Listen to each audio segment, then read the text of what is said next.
우리 9절부터 17절까지 말씀입니다.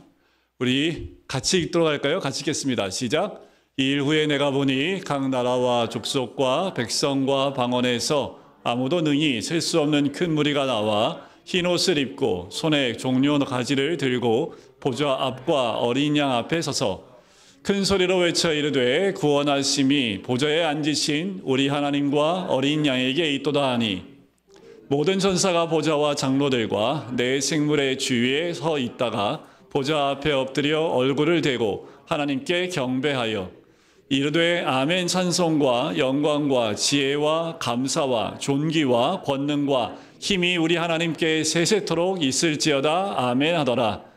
장로 중 하나가 응답하여 나에게 이르되 이 흰옷 입은 자들이 누구며 또 어디서 왔느냐. 내가 말하기를 내 주여 당신이 아시나이다 하니 그가 나에게 이르되 이는 큰 환난에서 나오는 자들인데 어린 양의 피에 그 옷을 씻어 희게 하였느니라. 그러므로 그들이 하나님의 보좌 앞에 있고 또 그의 성전에서 밤낮 하나님을 섬김에 보좌에 앉으신 이가 그들 위에 장막을 치시리니 그들이 다시는 줄이지도 아니하며 목마르지도 아니하고 해나 아무 뜨거운 기운에 상하지도 아니하리니 이는 보좌 가운데 계신 어린 양이 그들의 목자가 되사 생명수 샘으로 인도하시고 하나님께서 그들의 눈에서 모든 눈물을 씻어주실 것입니다. 아멘. 오늘부터 앞으로 몇 주 동안은 예배라는 주제를 함께 나누어 보려고 합니다. 그리스도인에게 있어서 교회에서 예배가 가장 중요한 주제이지요. 예배보다 더 중요한 게 어디 있겠습니까? 이것이야말로 하나님께서 우리를 창조하신 목적이기 때문에 그래요. 또 구속하신 목적이기도 하고 그리스도인이 하나님 만날 수 있도록 하나님께서 주신 방편이기 때문에 그렇습니다. 우리가 말씀을 읽거나 공부하고 기도하는 모든 행위는 근본적으로 예배를 전제로 하는 거지요. 그러므로 성경이 예배를 어떻게 가르치는가를 바르게 깨닫고 하나님을 바르게 예배하지 않는다면 우리 신앙생활은 모래 위에 집을 짓는 것과 다르지 않아요. 자, 예배를 말하기 위해서 먼저 우리 시대의 예배를 한번 점검해 보면 좋겠습니다. 왜냐하면 우리가 예배가 무엇인지를 배우는 것은 성경이 예배에 대해서 가르치는 것보다 이 시대에 행해지는 예배를 보면서 더 많이 배우고 있기 때문에 그래요. 오늘날 예배에서 우리가 보게 되는 가장 심각한 문제는 성경이 가르치는 하나님 중심적 예배에서 인간 중심적 예배로 변화되었다는 것입니다. 자, 이것은 먼저 회중의 감각적 만족과 흥미를 추구하는 경향으로 나타나요. 마치 이런 거예요. 예배 끝나고 나가면서 오늘의 예배의 만족도를 1에서 5까지 평가해 주십시오. 뭐 이런 거죠. 뭐 예배에 개선 사항이 있다면 의견을 내주시면 반영하도록 하겠습니다. 혹시 이런 거 보신 교회 있나 모르겠습니다. 예배의 만족도를 따라서 우리가 성도들이 예배가 좋았어 아니면 예배가 별로였어 무엇을 말하는 것일까라는 거 이것이 우리는 우리 자신의 느낌이나 만족도의 차원에서 말하고 있기 때문에 그렇습니다. 그러나 정작 우리는 예배의 주인이신 하나님께서 이 예배를 어떻게 받으셨을까? 그 관점을 생각하지 못하고 있다는 거지요. 그런데 오늘 예배 드리는 내 마음과 태도를 하나님 받으셨을까요? 하나님께서 오늘 우리가 드리는 찬송을 기뻐하셨을까요? 혹시 이런 예배 드리면서 혹시 내가 지금 앉아서 예배 드리는 이 예배의 모습 하나님이 기쁘게 받으실까라는 생각을 혹시 해본 적이 있으십니까?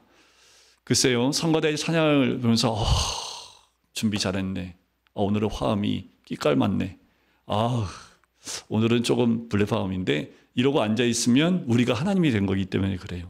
성가대의 찬양이든 앉아서 그 찬양을 듣는 우리가 그 찬양으로 하나님께 영광을 올려드리듯 우리가 같은 생각은 뭐냐 하면 하나님이 이 찬양으로 영광을 받으셨을까라는 거지요.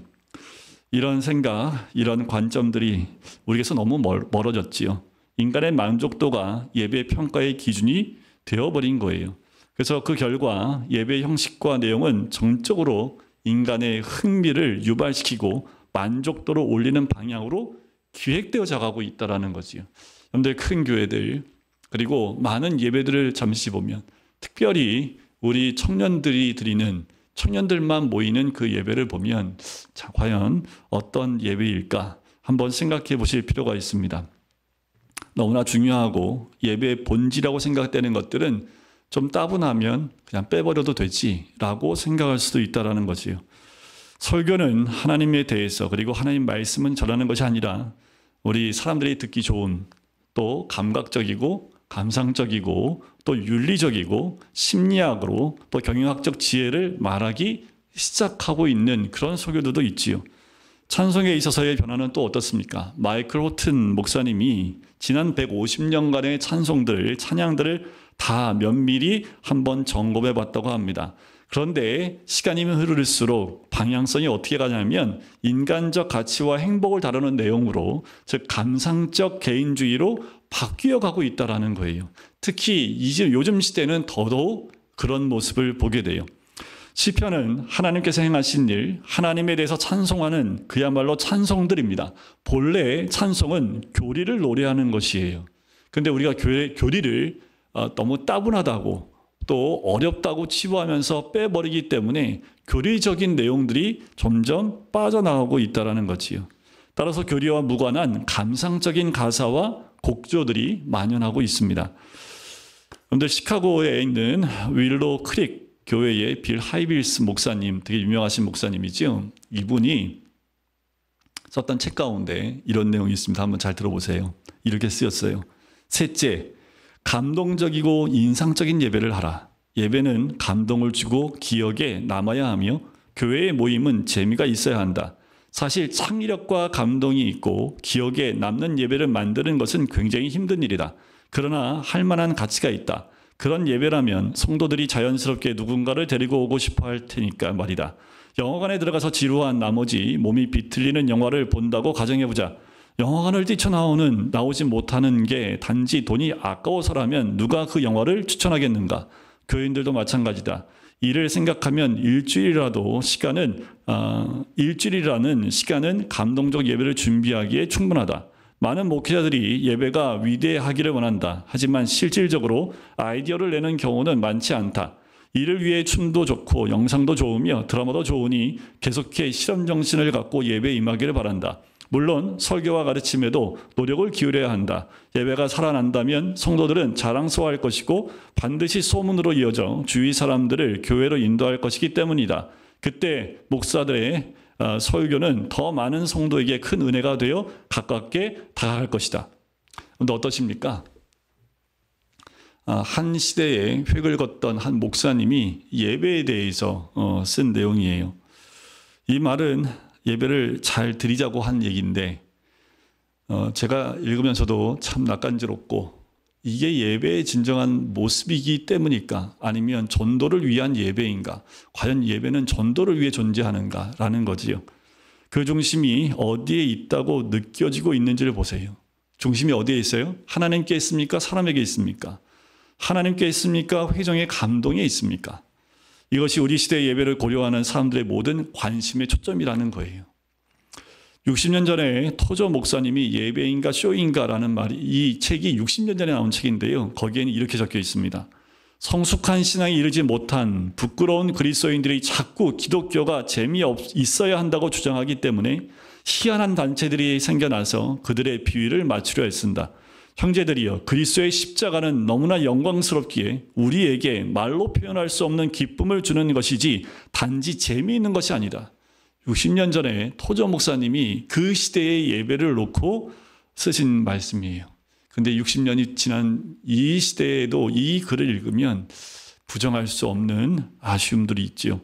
그 결과 예배는 더 이상 교회의 존재 목적이 아니라 교회가 성장하기 위한 하나의 주요한 수단이 되어져 버렸다는 거지요. 일단 모든 교인이 다 모이는 자리이기 때문에 이 예배에서 뭔가를 다 해버리려고 한다는 거예요. 헌금을 위해서 예배를 드리기도 하고 중요한 비전을 제시하는 자리로 이 예배를 맞바꾸기도 한다는 거지요. 예배는 결코 수단이 아닙니다. 그 자체가 목적이 되어야 합니다. 하지만 슬프게도 예배에 하나님 중심성이 인간 중심성으로 옮겨지게 된 후에 이런 일들이 굉장히 많이 일어나고 있다는 거죠. 이것을 우리는 예배의 타락이라고 말할 수 있어요. 여러분들 구약의 역사를 보시면 북이스라엘과 남유다가 멸망했던 가장 중요한 이유가 뭔지 아세요? 예배의 타락에 깊은 관련이 있습니다. 성경이 가르치는 예배는 과연 어떤 것입니까? 성경 전체를 통틀어 가장 완벽한 예배의 모습을 우리에게 보여주고 있는 곳이 오늘 본문 말씀이에요. 이것은 마지막 때에 하늘에서 이루어지게 될 예배를 우리한테 보여줍니다. 본문은 세상에서의 모든 영적 전투를 다 마치고 승리한 천상의 교회가 드리는 예배를 보여주고 있어요. 오늘 우리가 읽은 그 본문 자체가 마지막 때의 모든 승리를 거머쥐고 이제 하나님 앞에 모여 예배하는 마지막 때의 예배의 모습을 보여주고 있는 거지요. 이 자리에는 셀 수 없는 무리가 모여 있습니다. 각 나라 족속에서 나온 사람들, 각 언어를 쓰는 사람들입니다. 다 흰옷을 입었어요. 모두가 그리스도의 피로 죄 씻음을 받은 거룩한 성도들임을 상징하면서 동시에 전쟁에서 승리한 사람들을 보여줍니다. 전쟁에서 개선하고 돌아온 로마의 그 장군은 승리하고 돌아올 때 흰 토가를 입고 마차에 올라 개선 행진을 하는 모습, 그 모습과 비슷하게 오늘 이 장면을 그려주고 있어요. 14절에서 한 장로가 이제 사도 요한에게 이들이 누구인지 설명하는 데서 분명하게 드러납니다. 이는 큰 환난에서 나오는 자들인데 어린 양의 피에 그 옷을 씻어 희게 하였다라고 얘기를 하지요. 또 그들이 손에 들고 있는 종려 가지는 교회가 이 세상에서 모든 전쟁을 견디고 승리했음을 상징해 줍니다. 다음 주부터 다 종려나무 가지 하나씩 들고 오십시오. 들고 오셔서 이렇게 들어오면서 한번 흔들고 들어오세요. 없는 분들은 패배하고 오신 줄 알겠습니다. 자, 그들이 서 있는 자리는 거룩한 하나님과 어린 양 앞이에요. 그러니 큰 소리로 이렇게 부를 수밖에 없죠. 구원하심이 보좌에 앉으신 우리 하나님과 어린 양에게 있도다. 뭐라고요? 구원하심이 보좌에 앉으신 우리 하나님과 어린 양에게 있도다. 하나님 앞에 나오며 어린 양의 보좌 앞에 나오면서 부르는 찬양이에요. 여러분들 조용하게 부르겠습니까? 힘을 다하여 큰 소리로 부르겠습니까? 큰 소리로 노래하지요. 열광적으로요. 온 마음으로 이 노래를 부르고 있는 것을 보여줘요. 셀 수 없는 무리 중에 구경꾼은 단 한 명도 없습니다. 수많은 사람들이 한 목소리로 주님을 찬양해요. 최근에 미국에서 있었던 한 찬양의 소리를 들었는데 수천 명이 함께 모여 찬양하는데 정말 어마어마한 찬양의 소리가 그 지역을, 그 공간을 가득 채워놓을 모습을 보는데 하나님이 정말 기뻐하시겠구나 라는 생각이 들 정도입니다. 또한 이 셀 수 없는 무리 중에 그 주위에는 모든 천사가 서 있는데요. 일제의 보좌에 엎드려 얼굴을 대고 경배하며 이렇게 찬양합니다. 아멘. 찬송과 영광과 지혜와 감사와 존귀와 능력과 힘이 우리 하나님께 세세토록 있을지어다. 아멘. 15절부터 17절은요. 한 장로가 하나님과 어린 양을 예배하는 이 무리들에 대해서 좀 더 설명하는 내용이에요. 그들은 하나님의 보좌 앞에 있고요. 그 성전에서 밤낮 하나님을 섬길 뿐 아니라 보좌에 앉으신 그 분이 그들 위에 장막을 치신다고 말해요. 줄이지도 않고 목마름도 없습니다. 해나 뜨거운 기운이 상하게 할 수 없어요. 왜요? 보좌에 앉아 계신 어린 양께서 친히 그들의 목자가 되시기 때문입니다. 또한 생명수 샘으로 인도하실 것이고 하나님께서 친히 그들의 눈에 눈물을 씻겨 주시기 때문이지요. 그런데 이런 광경 가운데 이게 마지막 때 하나님께 온전한 예배로 드리는 가장 이상적인 예배의 모습이라는 거예요. 지금 이 예배자들은 하나님의 영광을 보고 있어요. 하나님 앞에서 어린 양의 보좌 앞에 서 있습니다. 그 하나님의 영광 앞에, 그 존전 앞에 서 있는 이들, 하나님의 영광에 압도된 사람들인 것 같아요. 그들은 지치지도 않고요. 큰 소리로 열광하면서 그 하나님과 어린 양께 찬송을 드립니다. 왜요? 하나님의 구속사역과 택하심, 성자 하나님의 구속의 힘이 그것이 자신들의 구원을 이루었다는 것을 알고 있기 때문에 또한 그 구원의 영광을 한껏 누리고 있기 때문에 그 존전 앞에서 가만히 있을 수가 없는 거예요. 하나님 허락하신 그 놀라운 은혜에 한 명도 가만히 있을 수 있는 사람이 한 명도 없었던 거지요. 그들은 어떤 것을 얻거나 이루기 위한 목적으로 예배를 드리는 것이 아니에요. 그냥 하나님 존전 앞에 나가면 하나님의 역사하심과 하나님이 우리 위해서 계획하신 모든 것들, 구속의 모든 사건들이 나로 인하여, 하나님으로 인하여 나에게 부어주신 그 은혜에 감격하는 찬양을 올려드리는 예배이지요. 그들에게 예배를 통해서 어떤 만족을 누리려는 자기 만족에 관한 생각이 없어요. 예배에는 재미나 흥미 따위가 논할 여지가 없지요. 왜요? 예배는 그 이상이기 때문에 그렇습니다. 이 마지막 때의 예배에 참여한 그 사람들은 예배가 좋다 나쁘다 평가할 여유가 없어요. 그들은 그 예배를 통해서 하나님의 영광에 집중되어져 있기 때문에 그래요. 이 예배는 전적으로 예배를 드리는 자들의 중심이 아니라 하나님 중심적인 예배입니다. 그들이 찬양하는 내용이 그것을 잘 보여주지요. 구원하심이 보좌에 앉으신 하나님과 어린 양에게 있도다. 12절에 나오는 천사들의 찬송도 다르지 않습니다. 이것이 성경이 가르치는 예배입니다. 이것은 전적으로 하나님 중심적이고 그 자체가 수단일 수 없는 예배예요. 참된 성도가 갈망하는 예배는 이런 예배이지요. 이런 예배는 여러분들 군중들이 환호성 치는 운동 경기장에서의 소리와 비교할 수 없습니다. 영광의 요소, 신적인 요소, 하나님을 만나는 인격적인 요소, 하나님의 임재를 경험하는 것이기 때문에 우리 이 안에서 드리는 모든 찬양과 경배는 경기장에서 울리는 소리와 다를 수밖에 없지요.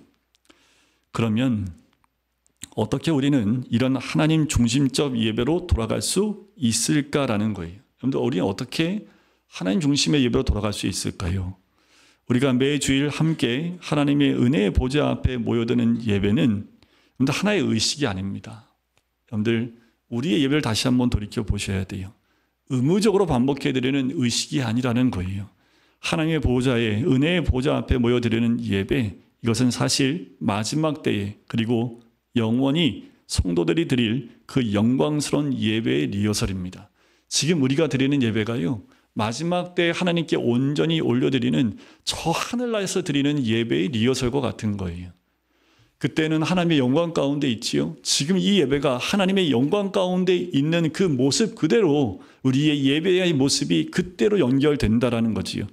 우리가 매 주일을 안식으로 지키면서 모이는 것은 참 성도들이 누리게 될 영원한 안식의 리허설과 같아요. 우리가 주일마다 모이는 것은 안식의 리허설이에요. 진정한 안식에 들어가기 위해서 지금 우리는 어쩌면 완벽하지 않은 우리의 모습 가운데에도 온전한 그 안식일을 주님께 드리는 모습과도 같다라는 거지. 우리는 이날 모여 함께 예배하면서 우리가 누릴 영광을 먼저 맛보는 거예요. 얼마나 이런 것에 관해서 여러분들 생각을 하십니까? 우리가 주일날 예배 드리는 것이 그냥 일주일에 한 번 왔다가 참여하고 가는 그것이 예배가 아닙니다. 우리가 일주일에 한 번 교회에 와서 이렇게 함께 모여 예배드리고 식사하고 함께 나누는 이 시간들이 그냥 교회 다니는 사람들이 한 주에 한 번 하고 마는 그런 연례 행사와 같은 것이 아니라는 거예요. 우리가 이런 장래의 영광을 바라보는 만큼 이 땅에서 드리는 예배는 더 영광을 맛보게 될 것입니다. 우리가 예배 드릴 때 우리가 바라봐야 될 진정한 예배는 그 예배를 상상하는 거지요.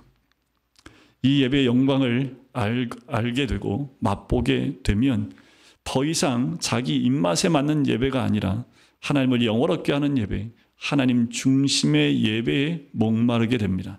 더 이상 자기의 감정을 부추겨주는 찬양이나 설교를 더 이상 견디지 못하지요. 더 이상 흥미롭고 재미가 있는 예배를 판단하지 않을 것입니다.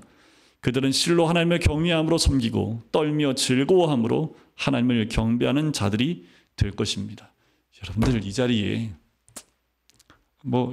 얘기하죠. 여러분들 대통령이 앞에 나와 딱 서 있으면 여러분들이 대통령을 바라보는 눈길이 어떨까요?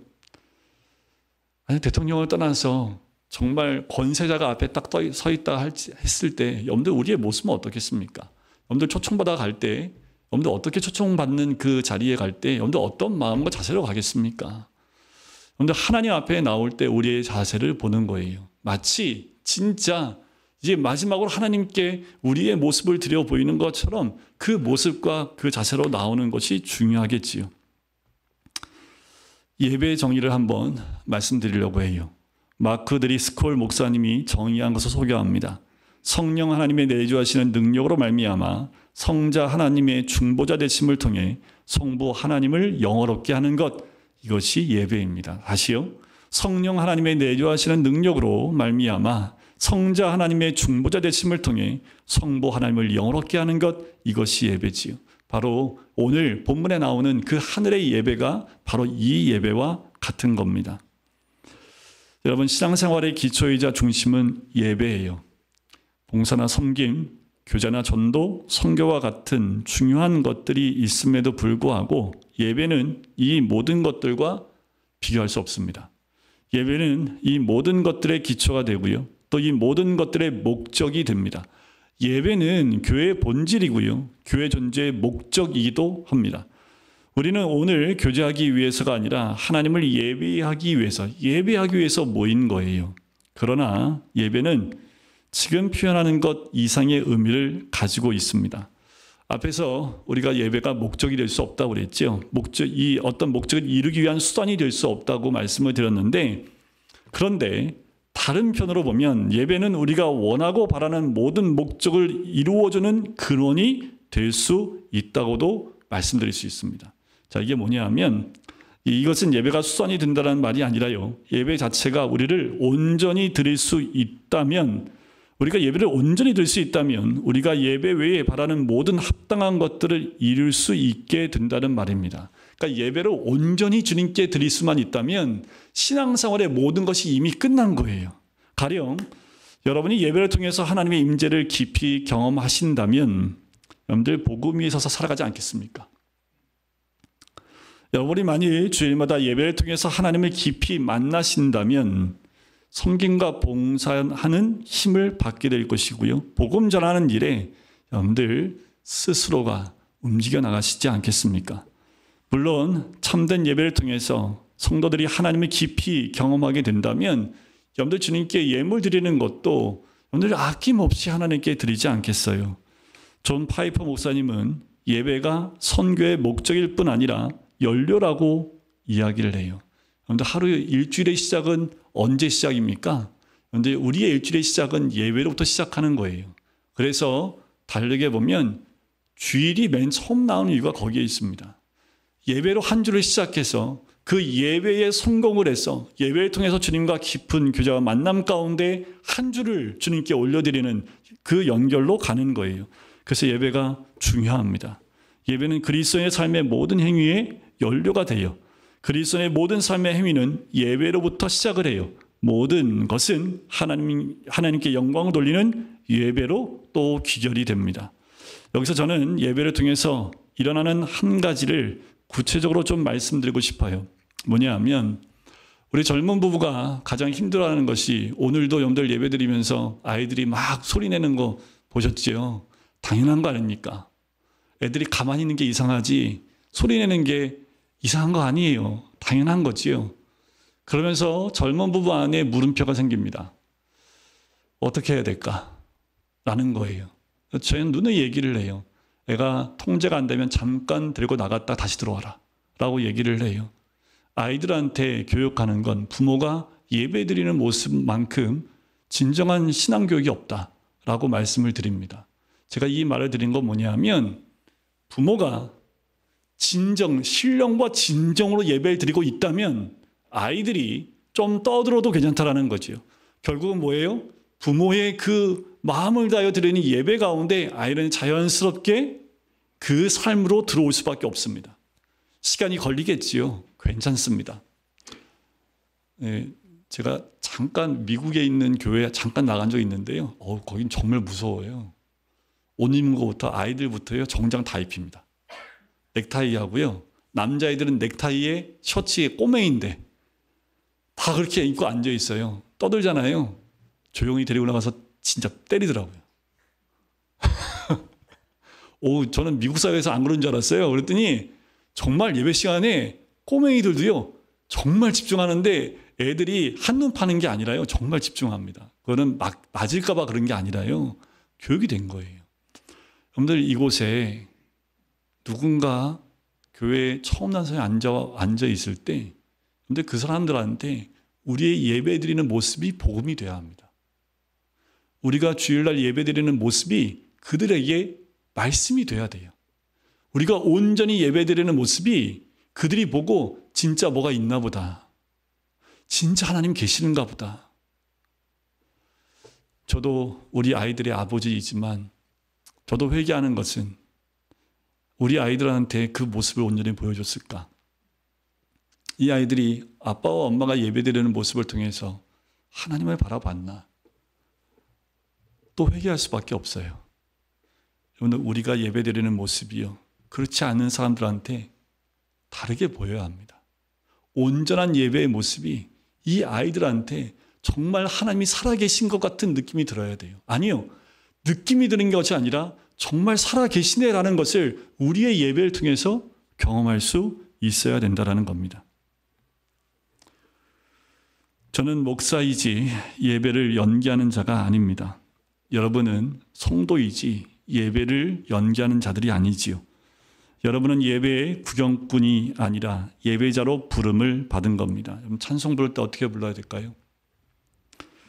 성가대만 그렇게 부르면 돼요?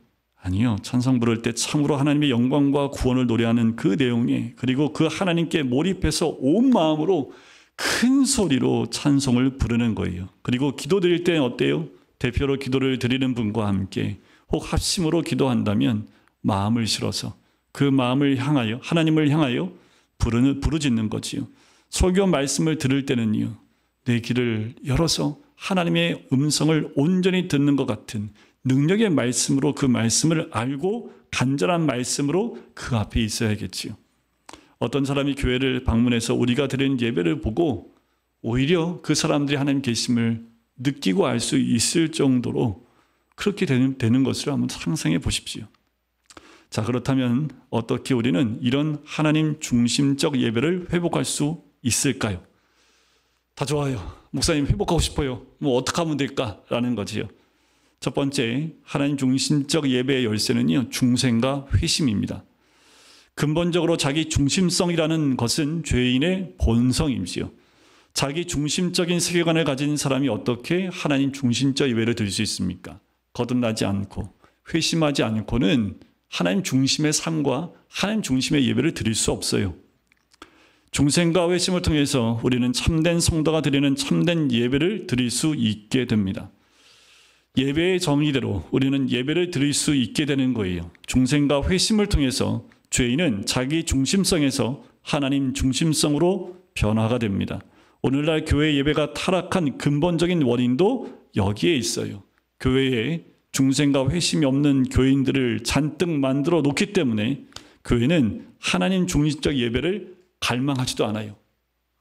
그냥 내 감각에 좋은 그 예배를 원한다라는 거지요. 정말 중생하고 회심을 했다면 하나님의 중심 예배를 갈망할 수밖에 없다라는 거지요. 이 속에서 참된 하나님의 백성들은 온전히 드리지 못했을 때 실망할 수밖에 없어요. 우리가 본문에서 살펴본 하늘의 예배는 어떤가요? 다 흰 옷을 입었지요.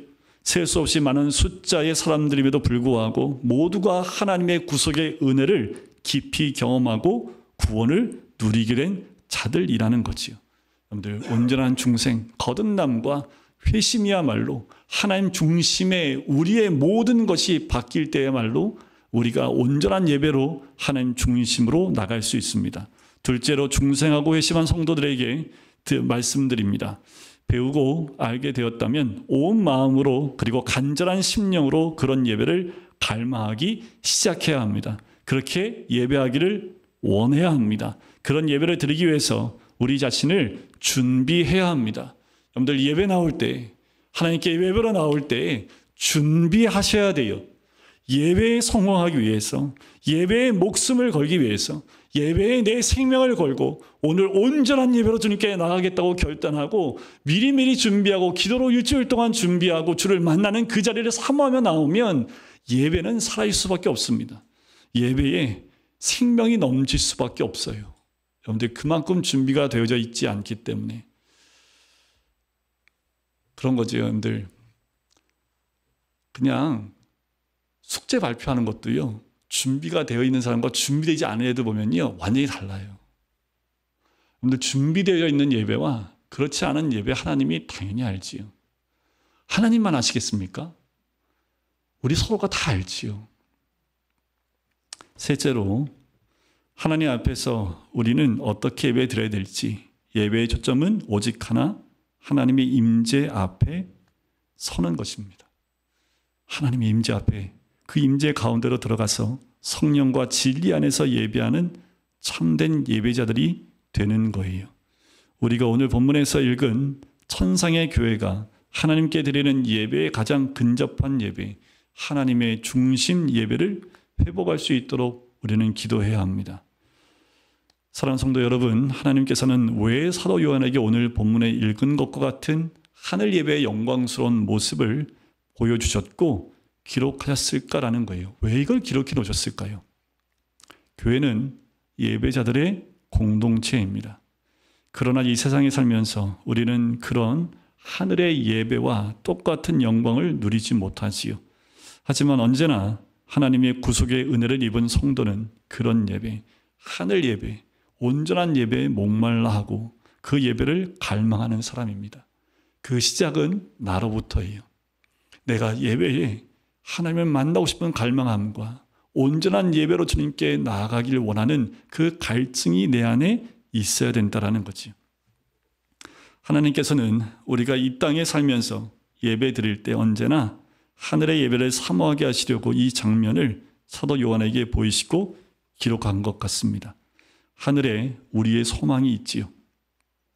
그저 약간 만족을 얻으려고 예배하는 우리의 그 모습을 회개하는 것이 여기에 있습니다.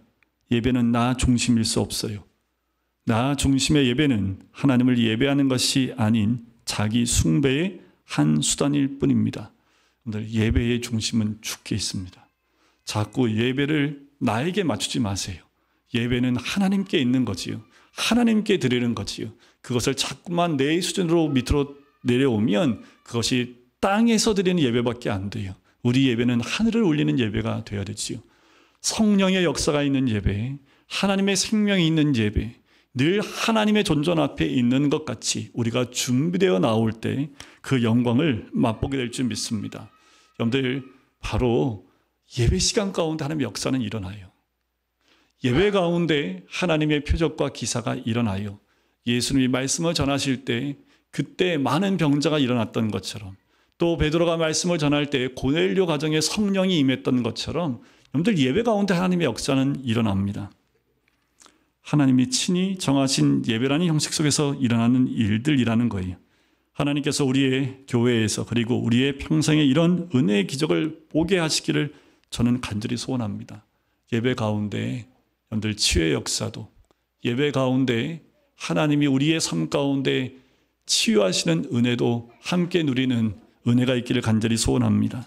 하늘 예배를 갈망하는 모든 우리 성도님들, 이것이 교회고 우리 금강교회 예배가 되기를 주님의 이름 간절히 축원드립니다.